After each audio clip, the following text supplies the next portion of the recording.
Good afternoon. Good afternoon, ma'am. Good afternoon, ma'am. Okay. എന്തൊക്കെയുണ്ട് വിശേഷം? Food കഴിച്ചോ എല്ലാവരും?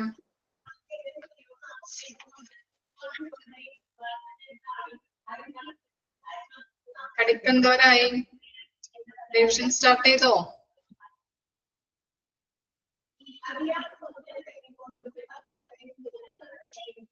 ഇപ്പോഴേ തുടങ്ങി റിവിഷൻ സ്റ്റാർട്ട് ചെയ്ത് പഠിച്ചോളൂ കേട്ടോ.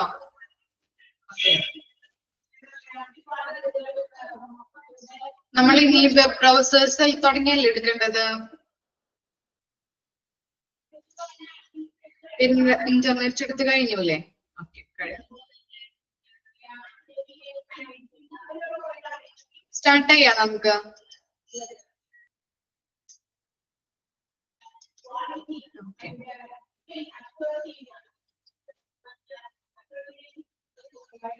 Web browsers. Web browsers are software applications that make users able to evaluate and navigate the World Wide Web. World Wide Web എന്താ?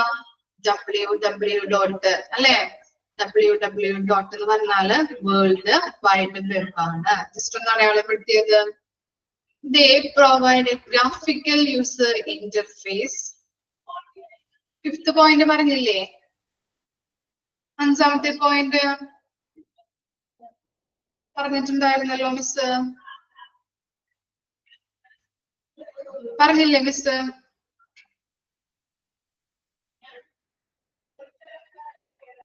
ഓക്കെ. ഫിഫ്ത് പോയിന്റ് പറഞ്ഞു മോളെ. ഫിഫ്ത് പോയിന്റ് വരെ കംപ്ലീറ്റ് ആക്കിയിരുന്നു കേട്ടോ.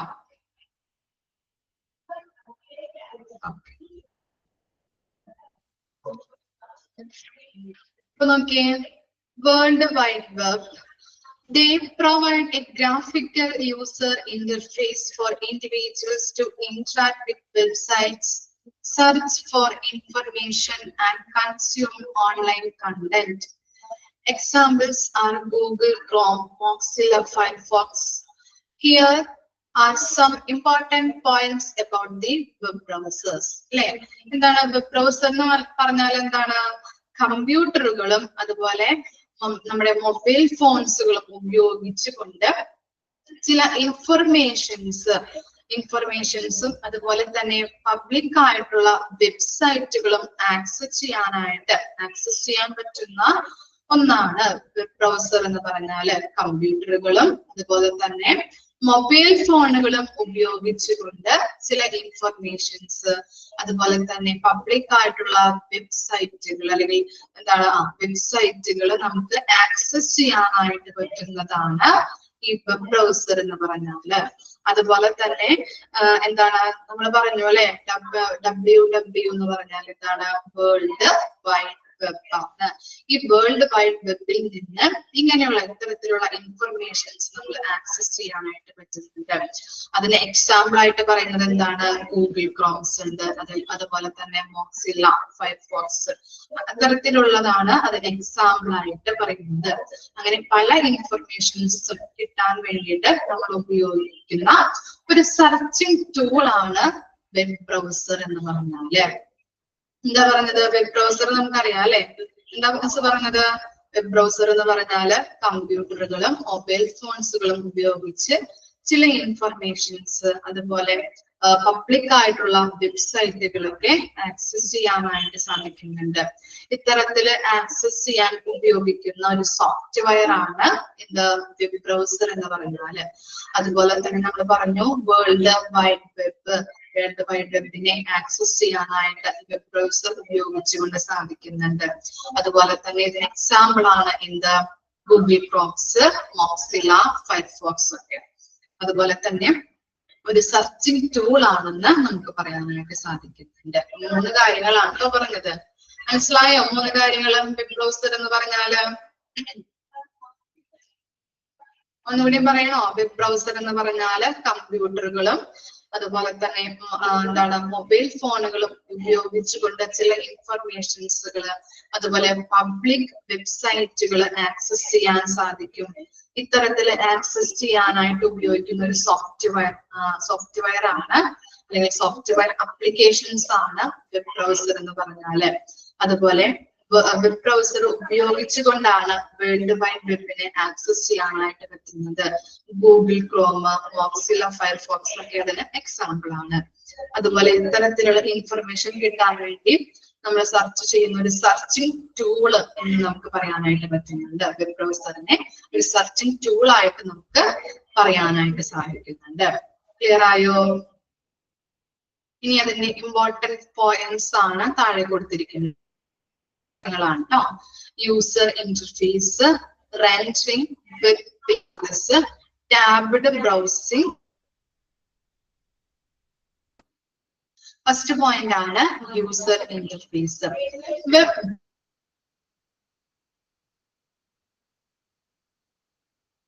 interface with aspects like address bars, bookmarks, and navigation buttons. They permit users to get into websites, address or search queries, and to exhibit the requested web pages in a visually appealing format. എന്താണ് ഈ user interface എന്ന് പറഞ്ഞാല്? User interface എന്ന് പറഞ്ഞാൽ നമുക്ക് എന്താണ്, ഒരു user friendly interface ആണ് അല്ലെ. അതുപോലെ തന്നെ എന്താണ്, ഇവിടെ എന്തൊക്കെ ഉണ്ടാവും? ഈ ഓൺലൈനിൽ നമ്മൾ സെർച്ച് ചെയ്യാനായിട്ട് ഉപയോഗിക്കുന്ന അഡ്രസ് ബാർ അറിയില്ലേ എന്താണെന്ന്? താഴെ കൊടുത്തിരിക്കുന്ന ചിത്രം നോക്കി. ചിത്രത്തില് അഡ്രസ് ബാർ ഏതാണ്? നമ്മൾ സെർച്ച് ചെയ്യുന്ന ആ സ്പേസിലെ ഇവിടെ കണ്ടോ സെർച്ച് ചെയ്യുന്നത്?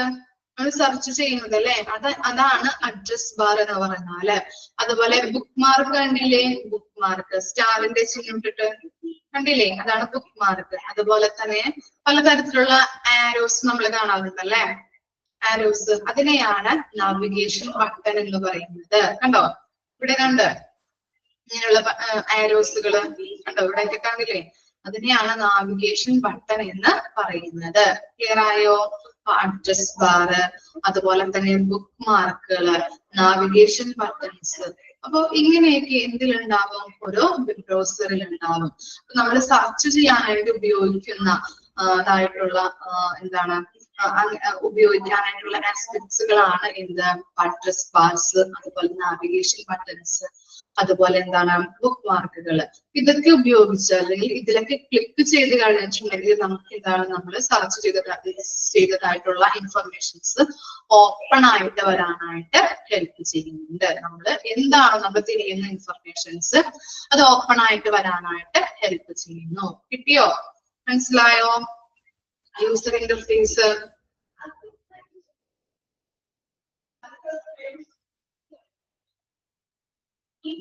ഇനി നെക്സ്റ്റ് ആണ്. നെക്സ്റ്റ് പറഞ്ഞോട്ടെ മിസ്? ക്ലിയർ ആയോ? യൂസർ ഇന്റർഫേസിൽ 3 കാര്യങ്ങൾ മാത്രം ഓർത്ത് വെച്ചാൽ മതി. Address bars, bookmark, and navigation button ഉപയോഗിച്ചുകൊണ്ട് നമുക്ക് ഇൻഫർമേഷൻസ് ലഭിക്കുന്നതാണ്, ആക്സസ് ചെയ്യാനായിട്ട് പറ്റുന്നുണ്ട്. പിന്നെ എന്താണ്? Rendering web pages. Browsers utilise rendering engines to explain and display web content. എന്താണ് പറയുന്നത്?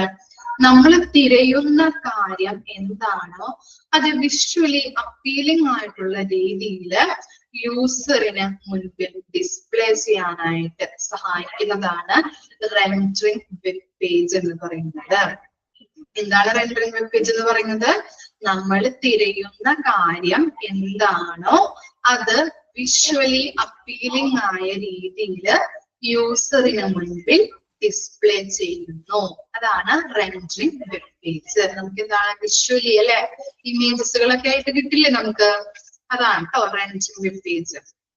മനസ്സിലായോ? നമ്മൾ തിരയുന്ന കാര്യം എന്താണോ അത് വിഷ്വലി അപ്പീലിംഗ് ആയിട്ടുള്ള രീതിയിൽ യൂസർക്ക് മുൻപിൽ ഡിസ്പ്ലേ ചെയ്യുന്നു. ഓക്കെ ആണോ? ഇനി നെക്സ്റ്റ് ആണ് tabbed browsing. Tabbed browsing is an expected feature in web browsers that permit users to open multiple web pages within a single browser's window. Bookmarks and history browsers make users able to bookmark their most liked websites for quick access. They also give browsing history, permitting users to revisit formerly visited web pages. എന്താണ് ടാബഡ് browsing എന്ന് പറഞ്ഞാല് multiple web pages ഒരേ സമയം web browser use ചെയ്തുകൊണ്ട് open ചെയ്യാനായിട്ട് പറ്റുന്നുണ്ട്. എന്താണ് multiple web pages ഒരേ സമയം വെബ് ബ്രൗസേഴ്സ് ഉപയോഗിച്ചുകൊണ്ട് ഓപ്പൺ ചെയ്യാൻ പറ്റും. അറ്റ് എ ടൈമില് ഡിഫറെന്റ് വെബ് പേജസുകൾ ആക്സസ് ചെയ്യാനായിട്ട് പറ്റുന്നുണ്ട്. എക്സാമ്പിൾ പറയുന്നത് നോക്കിയേ, എക്സാമ്പിൾ പറഞ്ഞു തരാം കേട്ടോ, അപ്പൊ നമുക്ക് കറക്റ്റ് ആയിട്ട് മനസ്സിലാവും. ഞാനിപ്പോ ഒരു പി എസ് സിയുടെ വെബ്സൈറ്റ് ഓപ്പൺ ആക്കി, എന്നിട്ട് അതിൽ ഞാൻ കുറെ കാര്യങ്ങൾ ഇങ്ങനെ ചെയ്തുകൊണ്ടിരിക്കുമ്പോൾ തന്നെ എനിക്ക് എന്താണ് Manorama online web pages open ആക്കാൻ പറ്റുന്നുണ്ട്. അപ്പൊ എന്താണ് ഞാൻ അറ്റ് എ ടൈമില് 2 വെബ് പേജസ് അതിന്റെ കാര്യങ്ങളൊക്കെ ചെയ്യാൻ പറ്റുന്നുണ്ട് അല്ലെ. അറ്റ് എ ടൈമിലാണ് ഞാൻ ചെയ്യുന്നത്. അറ്റ് എ ടൈമില് എന്ത് ചെയ്യാൻ പറ്റും, ഡിഫറെന്റ് വെബ് പേജസുകൾ ആക്സസ് ചെയ്യാൻ പറ്റുന്നതാണ് ടാബഡ് ബ്രൗസിംഗ് എന്ന് പറയുന്നത്. ക്ലിയർ ആയോ? ടാബഡ് ബ്രൗസിംഗ് എന്ന് പറഞ്ഞത് മനസ്സിലായോ? എന്താണ് മൾട്ടിപ്പിൾ വെബ് പേജസ് ഒരേ സമയം വെബ് ബ്രൗസേഴ്സ് ഉപയോഗിച്ചുകൊണ്ട് ഓപ്പൺ ചെയ്യാൻ പറ്റുന്നുണ്ട്. അറ്റ് എ ടൈമില് ഡിഫറെന്റ് വെബ് പേജസുകൾ ആക്സസ് ചെയ്യാനായിട്ട് പറ്റും. ക്ലിയർ ആണോ?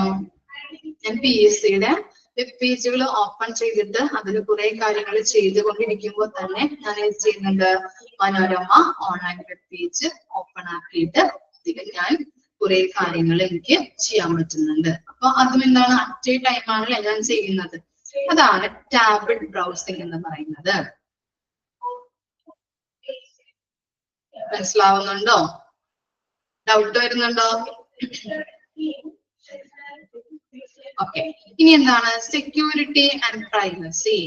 Web browsers give priority to security and privacy features to protect users' data and provide a secure browsing experience. എന്താ പറയുന്നത്, നമ്മൾ ഇങ്ങനെ വെബ് പേജിൽ ഓരോ കാര്യങ്ങൾ ചെയ്യുമ്പോൾ പ്രയോറിറ്റി അനുസരിച്ചിട്ട് സെക്യൂരിറ്റി അത് പ്രൊവൈഡ് ചെയ്യുന്നുണ്ട്.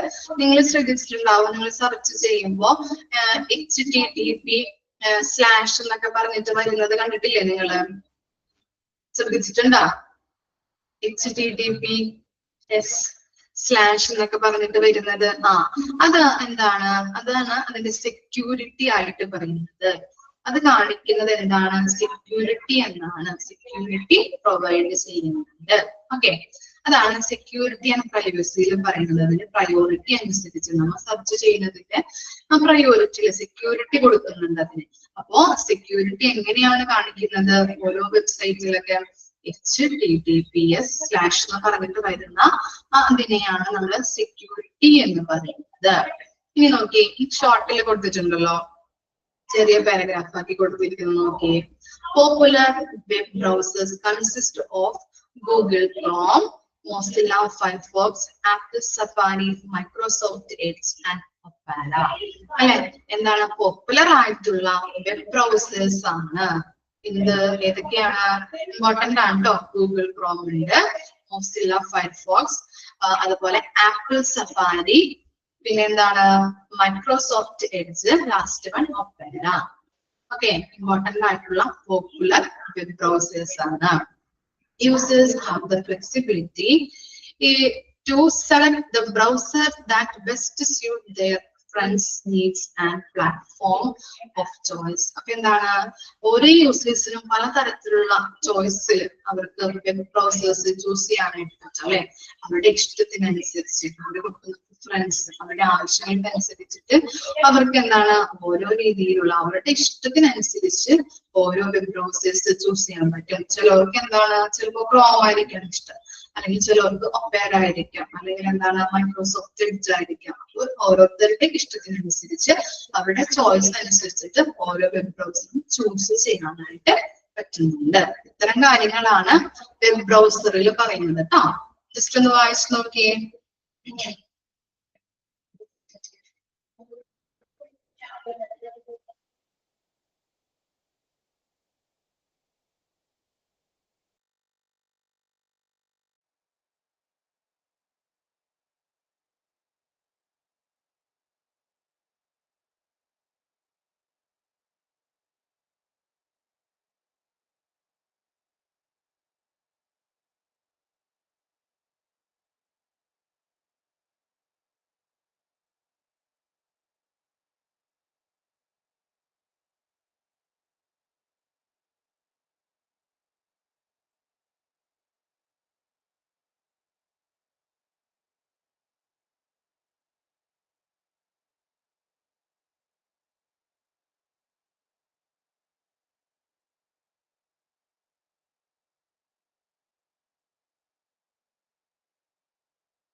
വായിച്ചു കഴിഞ്ഞോ?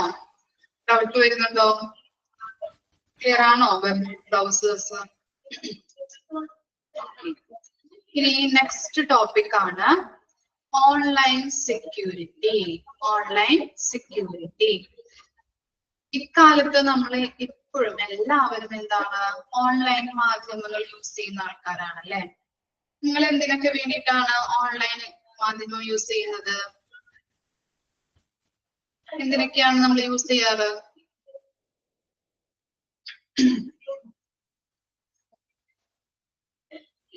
എന്തിനു വേണ്ടിയിട്ടാണ് യൂസ് ചെയ്യാറ് നമ്മള്? ആരും യൂസ് ചെയ്യാറില്ലേ? ന്യൂസ്, സ്റ്റഡി അല്ലെ, പഠിക്കാനായിട്ട്, എഡ്യൂക്കേഷന് വേണ്ടി, എന്റർടൈൻമെന്റ്, പിന്നെ ന്യൂസ് റീഡിങ്ങിന്, സെർച്ച് ചെയ്യാനായിട്ട് അല്ലെ, കമ്മ്യൂണിക്കേഷന് പറ്റുന്നുണ്ട് അല്ലെ. പിന്നെന്താണ്? പുതിയ കാര്യങ്ങൾ പഠിക്കാനായിട്ടൊക്കെ അല്ലെ. അതിനു വേണ്ടിയിട്ടാണ് നമ്മൾ ഓൺലൈൻ മാധ്യമങ്ങൾ യൂസ് ചെയ്യുന്നത്. അപ്പൊ അങ്ങനെ നമ്മൾ യൂസ് ചെയ്യുമ്പോ എന്താണ് പലതരത്തിലുള്ള റിസ്കുകൾ ഉണ്ടാവുന്നുണ്ട് അല്ലെ. പലതരത്തിലുള്ള റിസ്കുകൾ നമുക്ക് സംഭവിക്കുന്നുണ്ട്. കേട്ടിട്ടില്ലേ നിങ്ങള്? ഹാക്കേഴ്സ് അല്ലെ, ഹാക്ക് ചെയ്യുന്നത് പലതരത്തിലുള്ള ഡാറ്റകള്, കമ്പനീസിന്റെ, ബാങ്കിന്റെ അല്ലെ, വൈറസുകൾ ഉണ്ടാവുന്നത്, അതുപോലെ തന്നെ എന്താണ് നമ്മുടെ ഫോണൊക്കെ കംപ്ലൈന്റ് ആവുന്നത്. അപ്പൊ അങ്ങനെയുള്ള ചിലപ്പോൾ നമ്മുടെ പേഴ്സണൽ ഡീറ്റെയിൽസ് ഒക്കെ മറ്റുള്ള വ്യക്തികളൊക്കെ അടിച്ചു മാറ്റുന്നത് അല്ലെ, ഹാക്ക് ചെയ്തെടുക്കുന്നത്. അപ്പൊ അത്തരത്തിലുള്ള റിസ്കുകള് സംഭവിക്കുന്നുണ്ട്.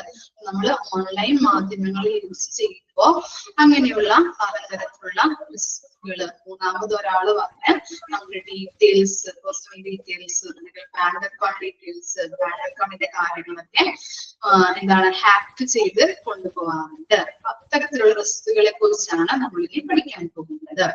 Okay. Online security theft refers to the numerous risks and vulnerabilities that can compromise the security of individuals, organizations, and systems when used in the internet. Here are some common online security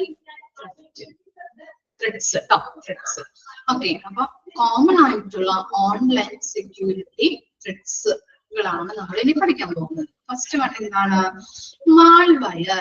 മാൾവയർ എന്ന് പറഞ്ഞാല് ക്ഷുദ്ര വൈറസുകൾ എന്നാണ് പറയുന്നത്. മാൾവയർ എന്ന് പറഞ്ഞാല് ക്ഷുദ്ര വൈറസുകൾ. Okay. Malware, short for malicious software, consist of viruses, worms, trojans, ransomware, and spyware. Malware is outlined to damage or attain unauthorized entry to a system, steal sensitive information and damage normal computer operations. അപ്പോ ഈ malware എന്ന് പറഞ്ഞാല് malicious software ആണ്. Not ചെയ്ത് വെക്കാം കേട്ടോ. Malware is A bad software എന്ന് ചോദിക്കാം. മാൾവെയർ എന്ന് പറഞ്ഞാല് മലീഷ്യസ് സോഫ്റ്റ്വെയർ ആണ്. ഡിഫറെന്റ് ടൈപ്സ് ഓഫ് മാൾവെയർസ് ഉണ്ട്. അതാണ് നെക്സ്റ്റ് സെന്റൻസ് ആക്കി കൊടുത്തിരിക്കുന്നത്. കൺസിസ്റ്റ് ഓഫ് വൈറസസ്, അതുപോലെ പ്ലോംസ്, ട്രോജൻസ്, അതുപോലെ എന്താണ് റസോംവെയർ ആൻഡ് ലാസ്റ്റ് വൺ സ്പൈവെയർ. അടിയിൽ വരയ്ക്കാട്ടോ, ഇമ്പോർട്ടന്റ് ആണ്. ഫസ്റ്റ് സെന്റൻസ് നോട്ട് ചെയ്ത് പഠിക്കാം ഏതൊക്കെയാണെന്നുള്ളത്. വൈറസസ് ഉണ്ട്, ബോംബ്സ് ഉണ്ട്, ട്രോജൻസ് ഉണ്ട്, റസോംവെയർ ആൻഡ് സ്പൈവെയർ. ഇതൊക്കെ എന്താണ് ഡിഫറെന്റ് ടൈപ്സ് ഓഫ് മാൾവെയർസ് ആണ്. ഇനി മാൾവെയർ എന്ന് പറഞ്ഞാൽ എന്താണ്? സിസ്റ്റത്തിലേക്ക് അൺഓതറൈസ്ഡ് ആയിട്ടുള്ള എൻട്രി നടത്തുകയും സിസ്റ്റത്തിനുള്ളിലെ ചിലപ്പോ കമ്പ്യൂട്ടറുകളെയോ അല്ലെങ്കിൽ അതിൻ്റെ ഉള്ളിലെ ഡിവൈസസിനെയോ അല്ലെങ്കിൽ നെറ്റ്വർക്കുകളെ ആവാം, ആ നെറ്റ്വർക്കുകളെയോ ഉപദ്രവിക്കുകയോ അതിന് ഹാംഫുൾ ആയിട്ടുള്ള രീതിയിൽ ആക്കി തീർക്കുകയോ ചെയ്യുന്ന ഒരു സോഫ്റ്റ്വെയർ ആണ് മാൾവെയർ എന്ന് പറയുന്നത്. എന്താ പറയുന്നത്?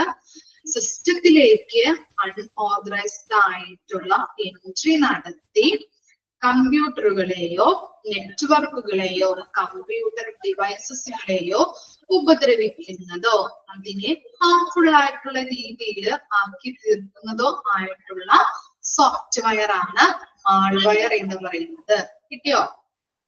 മാൾവെയർ എന്ന് പറഞ്ഞാല് ക്ഷുദ്ര വൈറസ് ആണ് അല്ലെ, ഒരു മലീഷ്യസ് സോഫ്റ്റ്വെയർ ആണ്. അതുപോലെ തന്നെ ഡിഫറെന്റ് ടൈപ്സ് ഓഫ് മാൾവെയർസ് ഉണ്ട്, മാൾവെയറുകൾ ഉണ്ട്. ഏതൊക്കെയാണ്? Viruses, bombs, Trojans, ransomware, spyware. ഇനി മാൾവെയർ എന്ന് പറയുന്നത് എന്താണ്? സിസ്റ്റത്തിലേക്ക് അൺഓതറൈസ്ഡ് ആയിട്ടുള്ള എൻട്രി നടത്തുകയും കമ്പ്യൂട്ടറുകളെയോ അതുപോലെ തന്നെ നെറ്റ്വർക്കുകളെയോ കമ്പ്യൂട്ടറിനുള്ളിലെ ഡിവൈസസിനെയോ എന്താണ് തകർക്കുന്ന രീതിയിൽ അല്ലെ, അല്ലെങ്കിൽ ഉപദ്രവിക്കുന്ന രീതിയിലോ അല്ലെങ്കിൽ അതിനെ ഹാംഫുൾ ആയിട്ടുള്ള രീതിയിലോ ആക്കി തീർക്കുന്ന ഒരു സോഫ്റ്റ്വെയർ ആണ് എന്ത്? മാൾവെയർ എന്ന് പറയുന്നത്. ഇനി ഈ വൈറസ് കമ്പ്യൂട്ടറിനുള്ളിലേക്ക് കടക്കുമ്പോൾ എന്തൊക്കെയാണ് സംഭവിക്കുന്നത്? അതിന്റെ ഉള്ളിലെ ഡാറ്റാസ് നഷ്ടപ്പെടാനായിട്ട് സാധ്യതയുണ്ട്. അതുപോലെ തന്നെ എന്താണ്? നെറ്റ്വർക്കുകള്, കമ്പ്യൂട്ടറുമായിട്ട് ബന്ധപ്പെട്ട ഡിവൈസസ് ഒക്കെ ഡാമേജ് ആവാനായിട്ട് സാധ്യതയുണ്ട്. ഡാമേജ് വരുന്നുണ്ട്. ഇത്തരത്തിലുള്ള കാര്യങ്ങളാണ് ഈ മാൾവെയർ കൊണ്ട് ഉണ്ടാകുന്നത്. ഏതൊക്കെയാണ് പറഞ്ഞത്? മാൾവെയർ എന്ന് പറഞ്ഞത് മനസ്സിലായോ? നിങ്ങൾക്ക് മനസ്സിലാവുന്ന രീതിയിൽ എഴുതി വെക്കണം കേട്ടോ, അല്ലെങ്കിൽ എക്സാമിന് വായിക്കുമ്പോൾ മനസ്സിലാവില്ല. ഓക്കെ. മാൾവെയർ എന്ന് പറയുന്നത് എന്താണ്? സിസ്റ്റത്തിലേക്ക് അൺഓതറൈസ്ഡ് ആയിട്ടുള്ള എൻട്രി നടത്തി കമ്പ്യൂട്ടറുകളെയോ നെറ്റ്വർക്കുകളെയോ കമ്പ്യൂട്ടർ ഡിവൈസസുകളെയോ ഉപദ്രവിക്കുന്നതോ അല്ലെങ്കിൽ എങ്ങനെയാണ് അതിനെ ഹാംഫുൾ ആയിട്ടുള്ള രീതിയിൽ ആക്കി തീർക്കുന്നതോ ആയിട്ടുള്ള സോഫ്റ്റ്വെയർ ആണ്. അതുപോലെ തന്നെ ഈ മാൾവെയർസ് എന്ന് പറയുന്നത് എന്താണ്? നമ്മുടെ കമ്പ്യൂട്ടറിലെ ഡാറ്റാസിനെ നഷ്ടപ്പെടുത്തുന്നു. അതുപോലെ കമ്പ്യൂട്ടറിലെ വിവരങ്ങള്, അതുപോലെ തന്നെ നെറ്റ്വർക്കുകള്, അതുപോലെ തന്നെ ഡിവൈസസുകൾക്കൊക്കെ ഡാമേജ് വരുത്തുന്നുണ്ട്. കിട്ടിയില്ലേ? ഇനി നമ്മൾ പറഞ്ഞു അല്ലെ, വളരെയധികം മാൾവെയർസ് ഉണ്ട്, ഡിഫറെന്റ് ആയിട്ടുള്ള മാൾവെയർസ് ഉണ്ടെന്ന് പറഞ്ഞു. അതിൽ ഫസ്റ്റ് വൺ ആണ് ഇത് വൈറസസ്. എഴുതി വെച്ചോളൂ കേട്ടോ. വൈറസസ്. First one viruses. എഴുതിയോ ഫസ്റ്റ് പോയിന്റ്? ഓക്കെ. വൈറസസ് എന്ന് പറഞ്ഞാല് കമ്പ്യൂട്ടർ പ്രോഗ്രാംസിനെയും ഫയലിനെയും ഡാമേജ് ചെയ്യുന്ന ഒന്നാണ്. കമ്പ്യൂട്ടർ പ്രോഗ്രാംസിനെയും ഫയലിനെയും ഡാമേജ് ചെയ്യുന്ന ഒന്നാണ് വൈറസസ് എന്ന് പറയുന്നത്. ഒന്ന് നമ്പർ ഇടാം. വൈറസസ് എന്ന് വരച്ചിട്ട് അടിയിൽ വരച്ച് എഴുതി തുടങ്ങാം കേട്ടോ. വൈറസസ് എന്ന് പറഞ്ഞാല് കമ്പ്യൂട്ടർ പ്രോഗ്രാംസിനെയും ഫയലിനെയും ഡാമേജ് ചെയ്യുന്ന ഒന്നാണ്.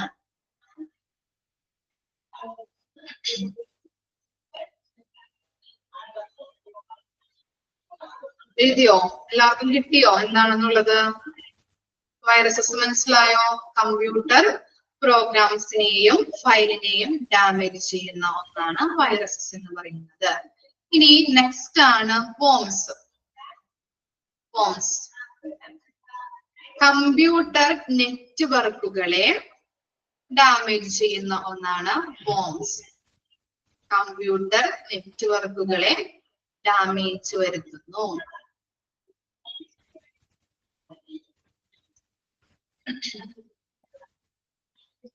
കമ്പ്യൂട്ടർ നെറ്റ്വർക്കുകളെ ഡാമേജ് വരുത്തുന്നു. ഇനി നെക്സ്റ്റ് ആണ് ട്രോജൻസ്. അപ്ലിക്കേഷൻസ് ഇൻസ്റ്റാൾ ചെയ്യുമ്പോൾ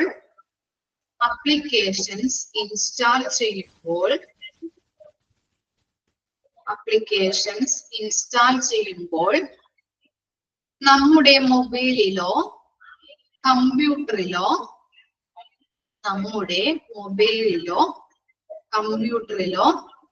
കയറി പറ്റുന്ന ഒരു തരം മാൾവെയർ ആണ് ട്രോജൻസ് എന്ന് പറയുന്നത്. അപ്ലിക്കേഷൻസ് ഇൻസ്റ്റാൾ ചെയ്യുമ്പോൾ നമ്മുടെ മൊബൈലിലോ കമ്പ്യൂട്ടറുകളിലോ കയറി പറ്റുന്ന ഒരു തരം മാൾവെയർ ആണ് ട്രോജൻസ് എന്ന് പറയുന്നത്.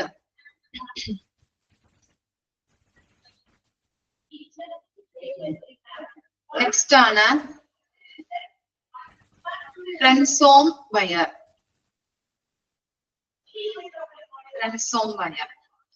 കമ്പ്യൂട്ടർ ഫയലുകളെ ആക്രമിക്കുന്നതാണ് ransomware. കമ്പ്യൂട്ടർ ഫയലുകളെ ആക്രമിക്കുന്നു. ransomware എന്ന് പറഞ്ഞാല് കമ്പ്യൂട്ടർ ഫയലുകളെ ആക്രമിക്കുന്ന ഒന്നാണ്. ഇനി ലാസ്റ്റ് വണ്ണാണ് സ്പൈവെയർ.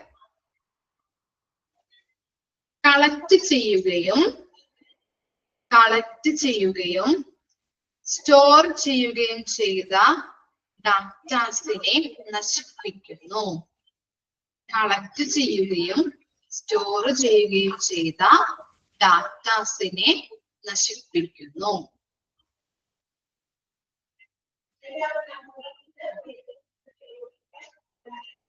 ഓക്കെ ആണോ? ഒന്നും കൂടിയും ആദ്യം മുതൽ വായിക്കാട്ടോ. വൈറസസ് എന്ന് പറഞ്ഞാല് കമ്പ്യൂട്ടർ പ്രോഗ്രാംസിനെയും ഫയലിനെയും ഡാമേജ് ചെയ്യുന്ന ഒന്നാണ് വൈറസസ് എന്ന് പറയുന്നത്. വോംസ് എന്ന് പറഞ്ഞാല് കമ്പ്യൂട്ടർ നെറ്റ്വർക്കുകളെ ഡാമേജ് വരുത്തുന്ന ഒന്നാണ്. ട്രോജൻസ് അപ്ലിക്കേഷൻസ് ഇൻസ്റ്റാൾ ചെയ്യുമ്പോൾ നമ്മുടെ മൊബൈലിലോ കമ്പ്യൂട്ടറുകളിലോ കയറി പറ്റുന്ന ഒരു തരം മാൾവെയർ ആണ് ട്രോജൻസ് എന്ന് പറയുന്നത്. അതുപോലെ ransomware എന്ന് പറഞ്ഞാല് കമ്പ്യൂട്ടർ ഫയലുകളെ ആക്രമിക്കുന്ന ഒന്നാണ്. സ്പൈവെയർ എന്ന് പറയുന്നത് കളക്ട് ചെയ്യുകയും സ്റ്റോർ ചെയ്യുകയും ചെയ്ത ഡാറ്റാസിനെ നശിപ്പിക്കുന്നു. കിട്ടിയില്ല എല്ലാവർക്കും? കിട്ടാത്തവരുണ്ടോ? ഓക്കെ ആണ്? ഓക്കെ.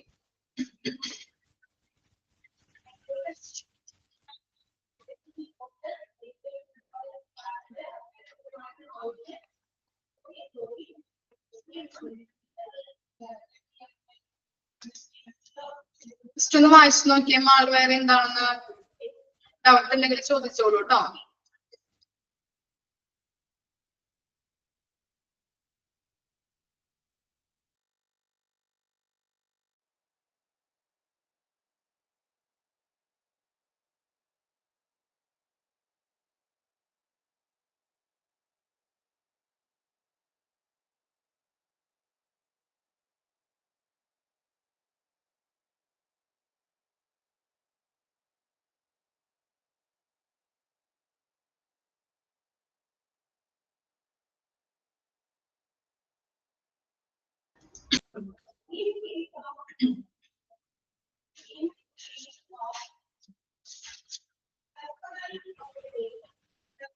ഓക്കെ ആണോ? നെക്സ്റ്റ് പറയട്ടെ, നെക്സ്റ്റ് നോക്കിയേ. ഫിഷിംഗ്. ഫിഷിംഗ് എന്താ? വല വീശി പിടിക്കുക. ഫിഷിംഗ് എന്ന് പറഞ്ഞാല് വല വീശി പിടിക്കുക. Phishing involves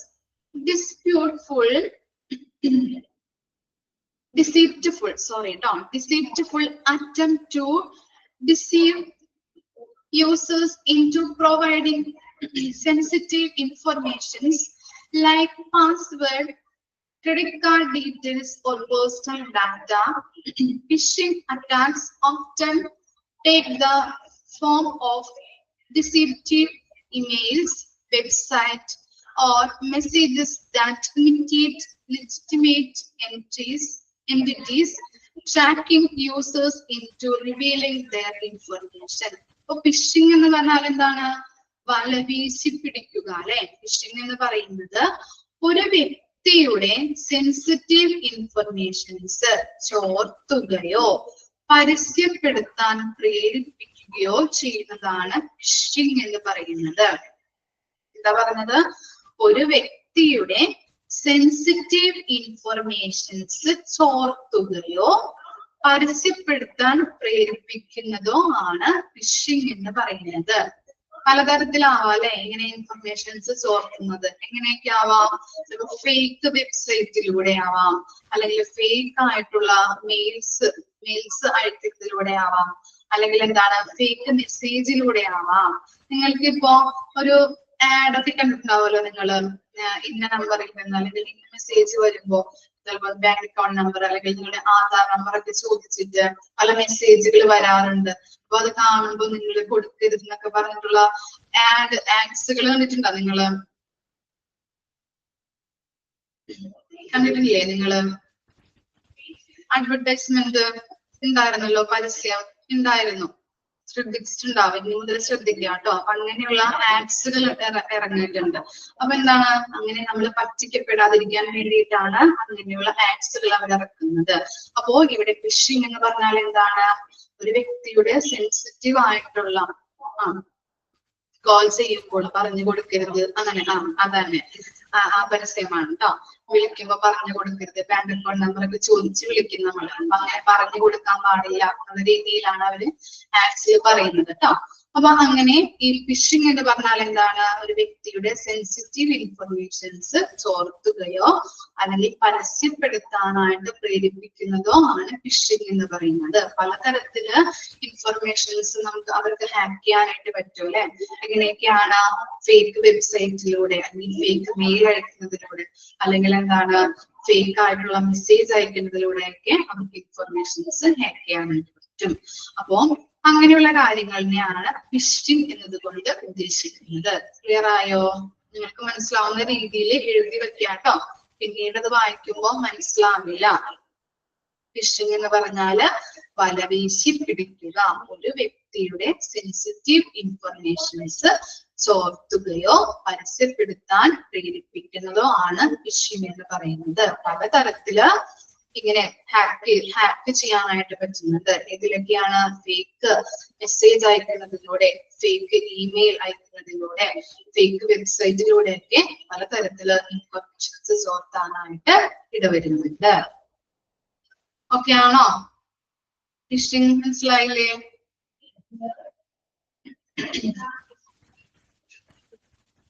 okay.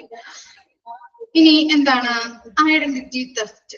Identity theft happens when someone acquires and uses other person's personal information such as social security numbers, credit card details, and login credentials. Credentials എന്ന് പറഞ്ഞാല് യോഗ്യതാപത്രം.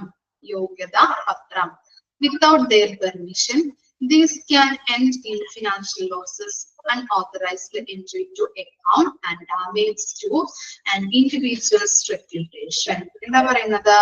ഐഡന്റിറ്റി തെഫ്റ്റ് എന്ന് പറഞ്ഞാല് ഒരാൾ വേറൊരാളുടെ അക്കൗണ്ട് ഇൻഫർമേഷൻസ് ഉപയോഗിച്ചുകൊണ്ട് അയാളുടെ അക്കൗണ്ടിലേക്ക് unauthorised ആയിട്ടുള്ള എൻട്രി നടത്തുന്നു. അതിനെയാണ് ഐഡന്റിറ്റി തെഫ്റ്റ് എന്ന് പറയുന്നത്. എന്താ പറഞ്ഞത്? ഒരാള് വേറൊരാളുടെ അക്കൗണ്ടിങ് ഇൻഫർമേഷൻസ് ഉപയോഗിച്ചുകൊണ്ട് ആളുടെ അക്കൗണ്ടിലേക്ക് അൺഓതറൈസ്ഡ് ആയിട്ടുള്ള എൻട്രി നടത്തുന്നു. അതാണ് ഐഡന്റിറ്റി തെഫ്റ്റ്. ഓക്കെ ആണോ? ഒരാള് വേറൊരാളുടെ അക്കൗണ്ടിങ് ഇൻഫർമേഷൻസ് ഉപയോഗിച്ചുകൊണ്ട് ആളുടെ അക്കൗണ്ടിലേക്ക് അൺഓതറൈസ്ഡ് ആയിട്ടുള്ള എൻട്രി നടത്തുന്നു. കിട്ടിയില്ലേ? ഐഡന്റിറ്റി തെഫ്റ്റ് എന്താണെന്ന്? മാൾവെയർ പറഞ്ഞു, ഫിഷിംഗ് പറഞ്ഞു, ഐഡന്റിറ്റി തെഫ്റ്റ് പറഞ്ഞു. ഇനി നെക്സ്റ്റ് ആണ് data breaches. Data breaches include unauthorized entry to sensitive information like personal records, financial data, and intellectual property, normally through hacking or exploiting vulnerabilities in system or networks. Data breaches may end in a lot of financial losses, reputational damages, and compromised privacy. ഇനി data breaches എന്ന് പറഞ്ഞാൽ എന്താണ്? ഒരാളുടെ protective numbers, credit card details, അദ്ദേഹത്തിന്റെ personal വിവരങ്ങള് ആളുടെ അനുമതിയില്ലാതെ സ്വന്തമാക്കുകയോ ഉപയോഗിക്കുകയോ ചെയ്യുന്നെങ്കിൽ അതിനെ ഡാറ്റ ബ്രീച്ചേഴ്സ് എന്ന് പറയുന്നുണ്ട്. ഈ ഡാറ്റ ബ്രീച്ചേഴ്സിന്റെ ഈ ഡെഫിനിഷൻ ആണ് കേട്ടോ മിസ് പറഞ്ഞത്. ജസ്റ്റ് ഒന്ന് എഴുതിയെടുത്തോളൂ കേട്ടോ. എന്താ പറഞ്ഞത്? ഒരാളുടെ protective numbers, credit card details, അദ്ദേഹത്തിന്റെ പേഴ്സണൽ വിവരങ്ങള് ആളുടെ അനുമതിയില്ലാതെ സ്വന്തമാക്കുകയോ ഉപയോഗിക്കുകയോ ചെയ്യുന്നെങ്കിൽ അതിനെ പറയുന്നതാണ് ഡാറ്റ ബ്രീച്ചസ്. കിട്ടിയില്ലേ? ഇനി ഒരു തരത്തിൽ പറഞ്ഞാല് ഈ ഡാറ്റ ബ്രീച്ചസിനെ ഏത് വിഭാഗത്തിൽ പെടുത്താനായിട്ട് പറ്റും? സ്റ്റോളൻ അല്ലെ? സ്റ്റോളൻ എന്ന് പറഞ്ഞാൽ എന്താണ്? മോഷ്ടിക്കുക അല്ലെങ്കിൽ ഹാക്കിംഗ്. സ്റ്റോളൻ ഒരു ഹാക്കിംഗ് വിഭാഗത്തില് ഈ ഡാറ്റ ബ്രീച്ചസിനെ പെടുത്താനായിട്ട് പറ്റുന്നുണ്ട്. ഇതുമൂലം അവരുടെ ഇൻഫർമേഷൻസ് എടുത്ത് അവർക്ക് ഫിനാൻഷ്യൽ ആയിട്ടുള്ള ലോസസ് ഉണ്ടാകുന്നുണ്ട്. അതുപോലെ തന്നെ എന്താണ്? അവരുടെ പ്രശസ്തിക്ക് കളങ്കം വരുത്താനായിട്ട് പറ്റിയിട്ടുണ്ട് അല്ലെ? അപ്പോ നിങ്ങളുടെ മറ്റേ KC ഗോപാലൻ ഫിലിം കണ്ടിട്ടില്ലേ? അതിനകത്ത് മനോജ് കെ ജയന്റെ ബാങ്കില് നഷ്ടം വരുന്നുണ്ട് അല്ലെ? കള്ളന്മാര് പണം എടുത്തുകൊണ്ട് പോകുമ്പോ. നല്ല രീതിയിൽ നല്ല റെപ്യൂട്ടഡ് ആയിട്ടുള്ള ബാങ്കാണ് അല്ലെ? നല്ല ഗുഡ്വില്ലുള്ള ബാങ്കാണ്. പക്ഷെ എന്താണ്? കള്ളന്മാര് വന്ന് ആ പണം എടുത്തു പോകുമ്പോ എന്താണ്? ബാങ്കിന്റെ ലെവൽ എന്ന് പറയുന്നത് ലോയിലേക്ക് പോകണം അല്ലെ? ആളുകളൊക്കെ പരിഭ്രാന്തരാകുന്നു. അതുപോലെ തന്നെ അതിന്റെ റെപ്യൂട്ടേഷൻ എന്താണ്? അധംപതിക്കുകയാണല്ലേ? അല്ലെങ്കിൽ ലോ ലെവലിലോട്ട് പോകുന്നുണ്ട് അല്ലെ? അതാണ് ഡാറ്റ ബ്രീച്ചസ് കൊണ്ട് ഉദ്ദേശിക്കുന്നത്. ഒരാളുടെ എന്താണ്? Protective numbers, credit card details, അദ്ദേഹത്തിന്റെ പേഴ്സണൽ വിവരങ്ങള് അനുമതിയില്ലാതെ സ്വന്തമാക്കുകയോ ഉപയോഗിക്കുകയോ ചെയ്യുന്നെങ്കിൽ അതിനെ ഡാറ്റ ബ്രീച്ചസ് എന്ന് പറയുന്നുണ്ട്. നമ്മള് ഒരു തരത്തില് ഈ ഡാറ്റ ബ്രീച്ചസിനെ ഏത് വിഭാഗത്തിൽ പെടുത്താനായിട്ട് പറ്റും? ഒന്നല്ലെങ്കിൽ സ്റ്റോളൻ അല്ലെ? സ്റ്റോളൻ ഓർ എന്താണ്? ഹാക്കിംഗ് വിഭാഗത്തിൽ പെടുത്താനായിട്ട് പറ്റുന്നുണ്ട്. അതുപോലെ തന്നെ ഡാറ്റ ബ്രീച്ചസ് ഇങ്ങനെ ചെയ്യുന്നതിലൂടെ എന്താണ്? അവരുടെ ഫിനാൻഷ്യൽ ലോസസുകൾ ഉണ്ടാകുന്നുണ്ട്. അതുപോലെ തന്നെ അവരുടെ പ്രശസ്തിയിലെ റെപ്യൂട്ടേഷൻ ലോ ആവുന്നുണ്ട്. ക്ലിയർ ആയോ? ഫിഷിങ്ങും ഐഡന്റിറ്റി അതുപോലെ ഡാറ്റ ബ്രീച്ചസ് ഒന്ന് വായിച്ചു നോക്കിയേ. അങ്ങോട്ടും ഇങ്ങോട്ടും മാറിപ്പോകരുത്. ഒരുപോലെയുള്ള കാര്യങ്ങളാണ് കൊടുത്തിരിക്കുന്നത് കേട്ടോ. അതിന്റെ കൺസെപ്റ്റ് മനസ്സിലാക്കി പഠിക്കുക.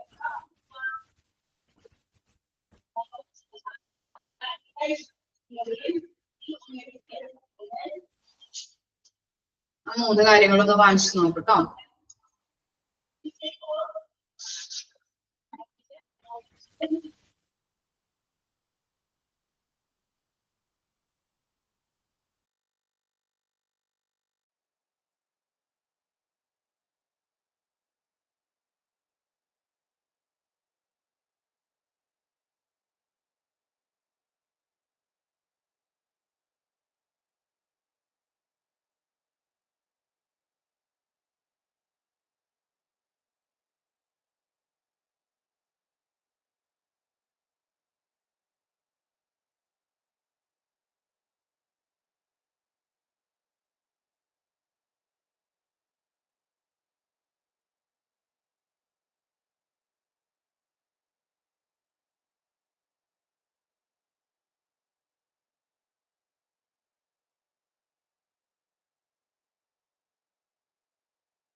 ആണോ?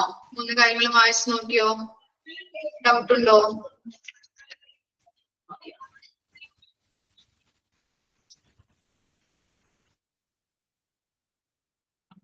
നെക്സ്റ്റ് നോക്കിയേ, 5th പോയിന്റ് നോക്കിയേ.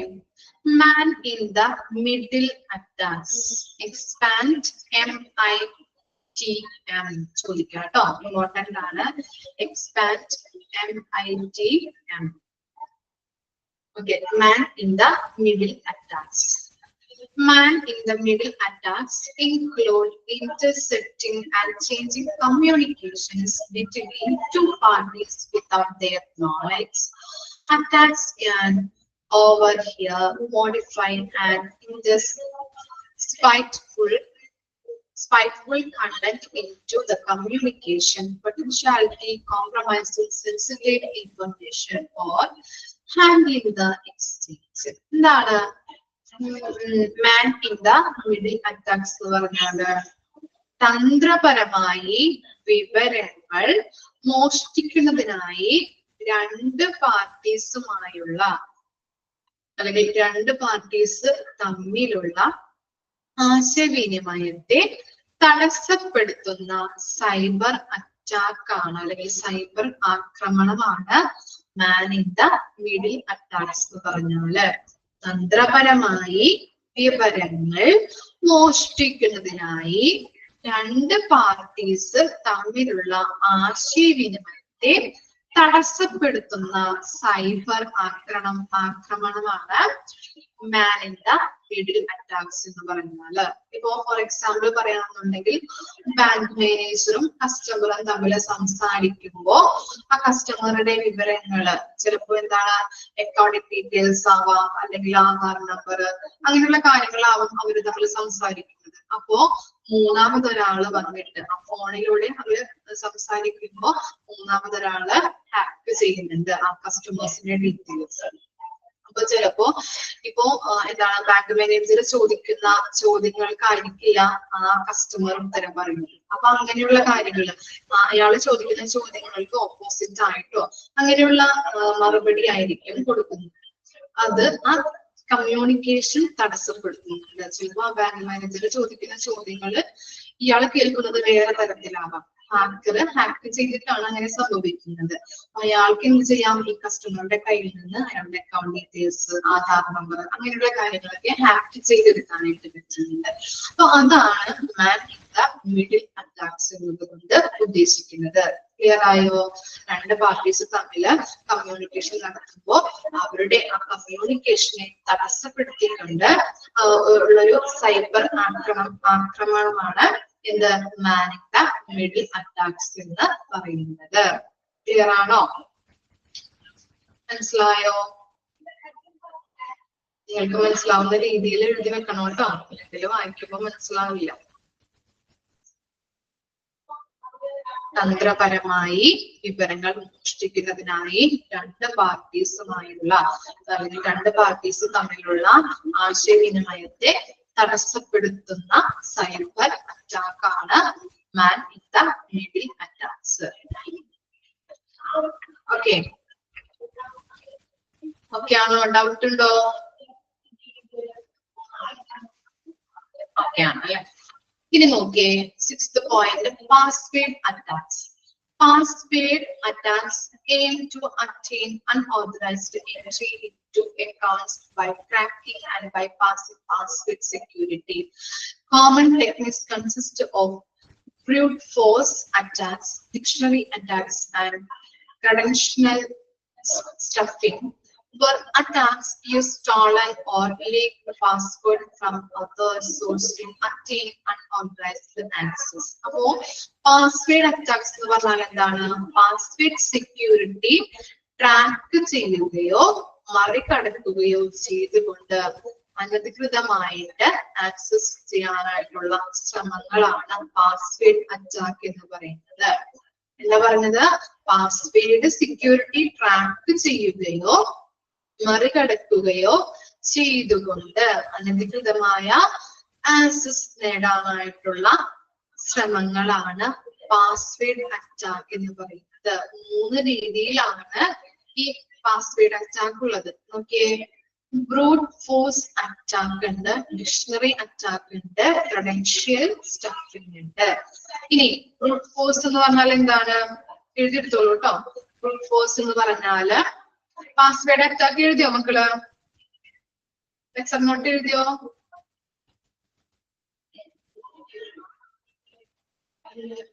പാസ്വേഡ് അറ്റാക്ക് പറഞ്ഞാല്, പാസ്വേഡ് അറ്റാക്ക് എന്ന് പറഞ്ഞാല് എന്താണ്? പാസ്വേഡ് സെക്യൂരിറ്റി ട്രാക്ക് ചെയ്യുകയോ, പാസ്വേഡ് സെക്യൂരിറ്റി ട്രാക്ക് ചെയ്യുകയോ മറികടക്കുകയോ ചെയ്തുകൊണ്ട്, പാസ്വേഡ് സെക്യൂരിറ്റി ട്രാക്ക് ചെയ്യുകയോ മറികടക്കുകയോ ചെയ്തുകൊണ്ട് അനധികൃതമായ ആക്സസ് നേടാനുള്ള ശ്രമങ്ങളാണ് പാസ്വേഡ് അറ്റാക്ക് കൊണ്ട് ഉദ്ദേശിക്കുന്നത്. പാസ്വേഡ് സെക്യൂരിറ്റി ട്രാക്ക് ചെയ്യുകയോ മറികടക്കുകയോ ചെയ്തുകൊണ്ട് അനധികൃതമായ ആക്സസ് നേടാനുള്ള ശ്രമങ്ങളാണ് പാസ്വേഡ് അറ്റാക്സ് എന്ന് പറയുന്നത്. കിട്ടിയില്ലേ? ഇത് 3 രീതിയിലാണ് ചെയ്യുന്നത് കേട്ടോ. Brute force attacks, dictionary attacks ഉണ്ട്, ക്രെഡൻഷ്യൽ സ്റ്റഫിംഗ് ഉണ്ട്. ഫസ്റ്റ് വൺ ആണ് ബ്രൂട്ട് ഫോഴ്സ് അറ്റാക്സ് എന്ന് പറയുന്നത്. ഓക്കെ, ശരിയായത് കണ്ടെത്തുന്നത് വരെ, ശരിയായത് കണ്ടെത്തുന്നത് വരെ സാധ്യമായ, ശരിയായത് കണ്ടെത്തുന്നത് വരെ സാധ്യമായ എല്ലാ പാസ്വേഡ് കോമ്പിനേഷൻസും ആവർത്തിച്ചു പരിശോധിക്കുക. ശരിയായത് കണ്ടെത്തുന്നത് വരെ സാധ്യമായ എല്ലാ പാസ്വേഡ് കോമ്പിനേഷൻസും ആവർത്തിച്ചു പരിശോധിക്കുന്നു അല്ലെങ്കിൽ പരിശോധിക്കുക. എന്താണ് അങ്ങനെ പറഞ്ഞാല്? ഒരിക്കലും നമ്മുടെ പാസ്വേഡ് മറ്റുള്ളവർക്ക് അറിയില്ല അല്ലെ. അപ്പം മറ്റുള്ളവർക്ക് എന്താണ് ഹാക്കേഴ്സിന് എങ്ങനെയാണ് ഈ പാസ്വേഡ് കണ്ടെത്തുന്നതിന് വേണ്ടിയിട്ട് നമ്മുടെ ഡീറ്റെയിൽസ് അല്ലെ, ഡേറ്റ് ഓഫ് ബർത്ത്, നെയിം, അങ്ങനെ നോക്കിയിട്ട് അവർ ചെക്ക് ചെയ്ത് നോക്കും അല്ലെ, ഇതാണോ നമ്മൾ അടിച്ചു കൊടുക്കാറില്ലേ, ഇതാവാം. ചിലപ്പോൾ ഫോണിലൊക്കെ നമ്മൾ എന്താണ് പാറ്റേൺസ് ഒക്കെ മറ്റുള്ളവരുടെ ഫോണിൽ ഓഫ് ആയിരിക്കും, തുറക്കുന്നതിന് വേണ്ടിയിട്ട് നമ്മൾ എന്ത് ചെയ്യും, ആ പാറ്റേൺ വെറുതെ ഒന്ന് അടിച്ചടിച്ച് നോക്കാറില്ലേ നിങ്ങള്? അങ്ങനെയുള്ള എന്താണ് അങ്ങനെയുള്ള നോക്കാറുണ്ട് അല്ലെ. അപ്പൊ അങ്ങനെ ചെയ്യുന്നതാണ്. ഇപ്പൊ പാസ്വേഡ് ഇതായിരിക്കോ, അല്ലെങ്കിൽ നമ്മുടെ ഡേറ്റ് ഓഫ് ബർത്ത് വെച്ച് നോക്കും, നമ്മുടെ നെയിമിന്റെ ആൽഫബറ്റ്സ് വെച്ച് നോക്കും. അങ്ങനെയുള്ള പാസ്വേഡ് ക്രിയേറ്റ് ചെയ്ത് അത് കറക്റ്റ് ആവുന്നത് വരെ അവരങ്ങനെ ചെയ്ത് നോക്കുന്നതാണ് എന്തെന്ന് പറയുന്നത് ബ്രൂട്ട് ഫോഴ്സ് അറ്റാക്സ് എന്ന് പറയുന്നത്. കിട്ടിയില്ലേ? ശരിയായത് കണ്ടെത്തുന്നത് വരെ സാധ്യമായ എല്ലാ പാസ്വേഡ് കോമ്പിനേഷൻസും ആവർത്തിച്ച് പരിശോധിക്കുന്നു. നെക്സ്റ്റ് പറയട്ടെ, ഓക്കെ ആണോ ബ്രൂട്ട് ഫോഴ്സ് അറ്റാക്സ്? ഓക്കെ, ഇനി നെക്സ്റ്റ് ആണ് ഡിക്ഷണറി അറ്റാക്സ്. ഡിക്ഷണറി അറ്റാക്സ് ശരിയായ പാസ്വേഡ് ഊഹിക്കാൻ, ശരിയായ പാസ്വേഡ് ഊഹിക്കാൻ പൊതുവായ വാക്കുകളും പാസ്വേഡുകളുടെ ലിസ്റ്റുകളും എടുക്കുന്നു. ശരിയായ പാസ്വേഡ് ഊഹിക്കാൻ പൊതുവായ വാക്കുകളും പാസ്വേഡുകളുടെ ലിസ്റ്റുകളും എടുക്കുന്നതാണ് ഡിക്ഷണറി അറ്റാക്സ് എന്ന് പറയുന്നത്. അതായത് ഡിക്ഷണറി അറ്റാക്സ് എന്ന് പറഞ്ഞാല് ശരിയായ പാസ്വേഡ് കിട്ടാൻ വേണ്ടിയിട്ട് നമ്മൾ എന്ത് ചെയ്യും, ജനറൽ ആയിട്ടുള്ള കാര്യങ്ങൾ ചെയ്തു നോക്കും അല്ലെ. ജനറൽ ആയിട്ടുള്ള പാസ്വേഡ് ഉപയോഗിക്കുന്ന ചില കാര്യങ്ങൾ, ഇപ്പോൾ നെയിം നമ്മൾ പറഞ്ഞില്ലേ, നെയിം, ഡേറ്റ് ഓഫ് ബർത്ത്, അങ്ങനെയുള്ള കാര്യങ്ങളൊക്കെ എടുക്കുകയും അതുപോലെ തന്നെ എന്താണ് അയാളുടെ കയ്യിലുള്ള പാസ്വേഡുകളിലെ ലിസ്റ്റ് ഉണ്ടാവും. ആ ഹാക്കറിന്റെ കയ്യിൽ നിന്നുണ്ടാവും പാസ്വേഡുകളിലെ ലിസ്റ്റ് ഉണ്ടാവും. അതും ഉപയോഗിച്ചുകൊണ്ട് പാസ്വേഡ് കണ്ടെത്താനായിട്ട് ശ്രമിക്കുന്നതാണ് ഡിക്ഷണറി അറ്റാക്സ് എന്ന് പറയുന്നത്. ക്ലിയർ ആയോ? ജനറൽ ആയിട്ടുള്ള കാര്യങ്ങൾ എടുക്കുകയും അതുപോലെ തന്നെ അയാളുടെ കയ്യിലെ ആ പാസ്വേഡ് ലിസ്റ്റ് ഉണ്ടാവും. ആ പാസ്വേഡ് ലിസ്റ്റും ഉപയോഗിച്ചുകൊണ്ട് ശരിയായിട്ടുള്ള പാസ്വേഡ് കണ്ടെത്താനായിട്ട് ശ്രമിക്കുന്നു.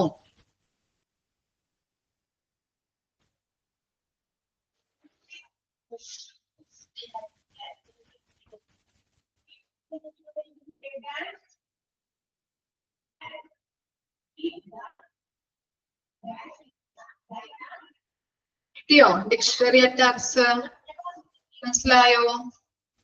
ഓക്കെ, ഇനി നെക്സ്റ്റ് ആണ് ക്രെഡൻഷ്യൽ സ്റ്റഫിങ്. ഓക്കെ, അക്കൗണ്ടുകൾ ആക്സസ് ചെയ്യാൻ വേണ്ടി എഴുതിക്കോളൂ കേട്ടോ. അക്കൗണ്ടുകൾ ആക്സസ് ചെയ്യാൻ വേണ്ടി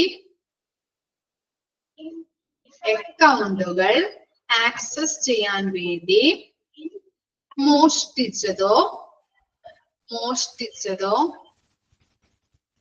ലീക്ക് ആയിട്ടുള്ളതോ ആയ പാസ്വേഡ് ഉപയോഗിക്കുക അല്ലെങ്കിൽ ഉപയോഗിക്കുന്നു. അക്കൗണ്ടുകൾ ആക്സസ് ചെയ്യാൻ വേണ്ടി മോഷ്ടിച്ചതോ ലീക്ക് ആയിട്ടുള്ളതോ ആയ പാസ്വേഡുകൾ ഉപയോഗിക്കുന്നു. അതിനെയാണ് ക്രെഡൻഷ്യൽ സ്റ്റഫിംഗ് എന്ന് പറയുന്നത്.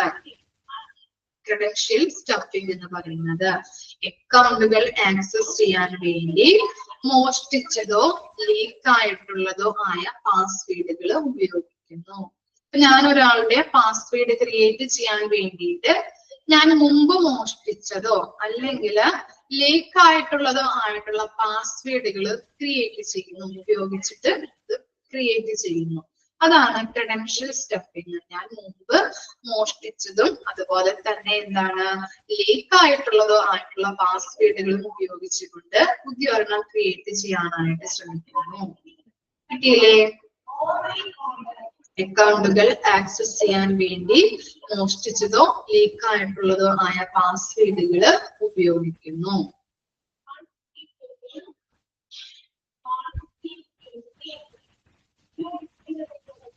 മനസ്സിലായോ?